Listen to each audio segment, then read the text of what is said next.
Hello, we're at the Wellness Center today, and I am going to talk more about how we're going to use our yoga practice to move into possibility. So if you can imagine again this diagram I've been drawing of our habitual patterns of how we hold our body throughout the day and how we breathe throughout the day and our habitual patterns of thinking. That yoga is this orange zone that I drew that's going to take us out of our normal patterns and into these new movements, deeper breaths, and help us focus our mind and train our mind to go to some of the places that we want it to. As well as today we're going to talk about connecting the body and the emotional body, which actually can never be separated, is what we understand and know from not only yoga but now science. Is how in our yoga practice we can actually release some of those emotions and move into a happier and more vibrant emotional self as well. So last week I drew very beautiful artistic stick figures for you, and in the stick figures you saw the modern day revolution or evolution of human beings, where we're now kind of shrinking, like, because we spend a lot of time in these positions, and we're here and we're here and we're here and we're here. And so my drawings were a human being kind of a little bit shrinking, collapsed, shortened here. We're going to talk about your psoas muscles today. So think of that these large muscles, these hip flexors that connect to the hip, the iliacus, to the psoas. As the more that I do this kind of living, the more these muscles shrink or contract, which shows up in the lower back. And then I was saying after doing yoga, my stick figures were like stretching those long muscles, opening the heart, and then moving into the deepest back bend. All of this demonstrates that at the end, my last stick figure should be standing perfectly straight. This is like after yoga, the modern man. And I love for just to put that visual in your mind because it's so habitual and it's so unconscious that we don't realize we're living our lives kind of in this pattern that's not serving us. But every time we come to yoga now, and this breathing and up dog and stretching and back bends lengthens these muscles that we need to open and get into this possibility of these areas of the body that get neglected and not serviced, as I like to say. Particularly today, we're going to talk about my favorite muscles, the psoas muscles, which are the muscles that are considered hip flexors. It connects your lower part of your body with your upper part of your body and enables you to move together in this way. And so imagine you've got this area here, the hips, the iliacus actually connects the lower part of the psoas and the upper part of the psoas, so I can have all these ranges of movements and do all these cool things from my lower body to my upper body. And these really great muscles, they're large and they're really deep in the body, actually are the muscles that house some of the most important emotions in our human makeup as well. And what we've learned through studies is that the major emotions that are holding these muscles are fear and anger. And so, I describe it as like when we have a trauma in life, when we have an experience or maybe multiple experiences, oftentimes what happens, we realize in our heart and our shoulders and our neck, like if I'm worrying a lot, like you might feel it in your neck. And we understand that, and everyone says, oh yes, it's stress. But when I say to one of my students, or I say to someone, oh, these muscles are contracted, are you going through something in your life right now? It's kind of a new concept for us, even though this is old knowledge. It's kind of a new concept to think of the emotions held in other parts of the body. These muscles are so large and they play such an important part in our daily existence as humans because it's connected to the diaphragm and because it's connected to our core, and it's what enables us to move through life and everything that we do. That it makes sense that these are the muscles that house two of these most important emotions. So I like to think of it as the human spectrum of emotions, and not to think of anger or fear as bad things, but that they're very important things for us to live a full, beautiful human life. If I'm not afraid of things, that means I'm probably not living fully. I'm sitting on the couch of life rather than like having adventures and being chased by tigers and falling in love and breaking my heart, which I love to say. But also there's this bit about anger as well, that on our range of emotions, that there are things that come up in our life that upset us, and to express that and to feel that and to own that is very healthy for us. So I like to say this, and to give us all this way to think of it, that being visited sort of in our unconscious mind, or having this automatic feeling of like anger about something, or I'm afraid of something, is healthy when it visits us. The problem is when we harbor it. The problem is when it resides within us. It takes residence. And when it takes residence, I just want all of you to be able to identify, oftentimes for us, where it takes residence is in these large muscles. And it shows up for us in ways that bring these muscles into contraction. And over time, with a lot of stress and a lot of anger and a lot of fear, it can be a habitual pattern again, where we wind up shrinking these muscles. So where do we feel that?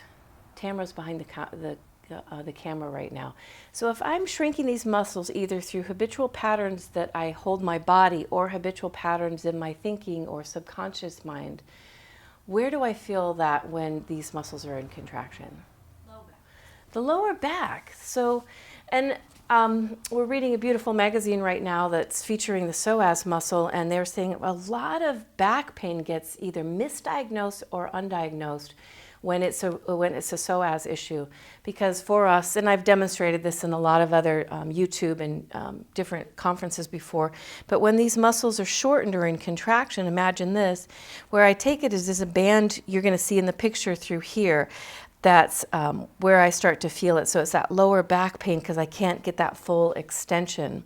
So yoga, every time I extend in sun salutes, every time I extend in upward facing dog, I am lengthening. What I want to talk about today is the lower part of the psoas muscle, where it connects to the iliacus. So every time I do this pose, you can see I move into this beautiful arch. And in that, these muscles have to lengthen in order to do that. And if those muscles are tight or they're in contraction, then it looks more like this because they don't have any length in order to stretch. But over time of doing yoga and more yoga and more yoga and more yoga, those muscles lengthen where they connect as a hip flexor, and they stretch out. And right now, with that stretch in the front of my body, what I'm feeling is a release in my lower back, and it feels really good, actually. And the same in, we were talking about last week how vulnerable we are in back bend. Like when we think of the lower chakras and anger and fear, like all this stuff, as we start to stretch it out and breathe and release tension that we hold here in our yoga practice, then we can move into this other region that I love to talk about, which is your heart area and your throat area. And this is where we house love, compassion, expansion, vulnerability, courage. And we realize the more we can release down here, the more, and it makes sense too. See, our mothers, always say to open your chest, but if you start to lengthen from here, when I'm contracted, I'm naturally closed in my front as well. I'm closed through here. But as I stretch out these muscles and I lengthen, naturally that heart region opens and the throat region opens as well.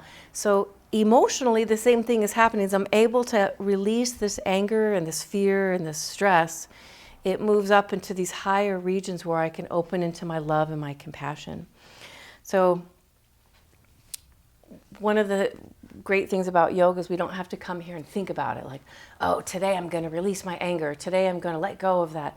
But rather we just breathe and we do the yoga postures, and it's as we say, it's part of the system. It's just automatically these muscles lengthen, and the way we hold things, as we breathe through it, they just naturally start to be able to have a place where they can release because we're opening them and giving them that chance to let go. So I was using this example because I just recently saw a really brilliant film on Tolkien, and the movie's called Tolkien. And it reminded me again of, it was a beautiful movie about friendship, where he got this idea of the brotherhood was with his friends. But the movie starts with him talking about, or his books, Lord of the Rings and stuff, talk about the ring. and how the ring is sort of like the main piece of all of these books and that became movies. And the ring was so interesting because the ring brought out sort of the worst in people, right? It made them greedy, it made them angry, and Gollum, who kept it for years, it made him shrink into a monster. It always reminds me when I think about that trilogy and those stories, and I think about the ring, about how for all of us, that ring is maybe our anger about something. Maybe it's at a person or situation that we feel righteous about. It's real for us, but at the same time, if I don't release that, if I just harbor it and I let it take residence with me, it makes me unhealthy, it makes me sick. But if I'm able to express the anger and then let it go and use my yoga to release and let things go, we realize how that brings us into how we were designed, is that natural, beautiful health that we're all meant to be able to have that full range of emotions and then modulate back into our happiness and our love and our compassion. So one of the mantras that I have, because I love mantras and I think they're very helpful, is, remember that little song that we used to sing when we were kids and it was winter time? Let it snow, let it snow, let it snow. I've been saying that to my students, to use that little song in your head now. So I'm kind of hypnotizing everyone. So now this is permanently in your brains, to say, let it go, let it go, let it go. So when you're doing your yoga, that's what we do. We let things go by just stretching and breathing, but also in your daily lives, as you're observing and seeing that space in between when you observe moments, you can also come back to this and smile when you hear this little jingle in your head that says, I don't need to hold on to this anger. I don't need to keep it. I can let this go. And sing your little song, let it go, let it go, let it go. So your quote for this week is actually sort of fun. It's something that my mom found on the internet, and she changed the story slightly, just for a fun visual. Again, it's something in our minds to think of. And here's the story. And again, Mom changed it a little bit. So, a woman driver has a near accident with another driver. A police officer is the witness. The woman goes crazy with rage, screaming and yelling, honking her horn, and using profane gestures and anger. The police officer follows her and pulls her over. The woman asks, "Officer, why did you pull me over? I didn't do anything." And the officer says, "Well, I read your bumper stickers that say, Global Oneness, Love the World, Mother's Club Against Anger. Let there be peace on earth." And the officer says, "I figured you were in a stolen car." I love that. My favorite quote by T.S. Eliot is, "We had the experience and missed the meaning." So our yoga practice is really meant to help us release these things like anger and frustration, and release our fears, and to help us not miss the meaning, to embrace our bigness and to embrace our compassion. And also, I just wanted to share that we are on day 297, I believe, of our metta meditation. So as you're doing your metta meditation, again, releasing anger and fear and moving into your compassion. That's what our yoga gives us. Let it go, let it go, let it go.